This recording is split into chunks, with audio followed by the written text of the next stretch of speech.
may mga taong sasagaring ka, at kapag napuno ka at pinatulan mo, ikaw pa yung nagiging masama.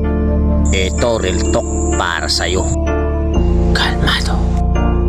Kapag ramdam mong ayaw nila sa'yo, umiwas ka agad. Ano man ang kanilang dahilan, huwag mo nang alamin pa. Sa dinabi-dami ng tao dito sa mundo, imposible naman kung lahat ayaw sa'yo. Doon ka sa mga taong tanggap at importante ka sa kabila ng iyong katayuan at mga kahinaan mo sa buhay. At doon ka sa kaibigan na kahit wala ka, kilala ka.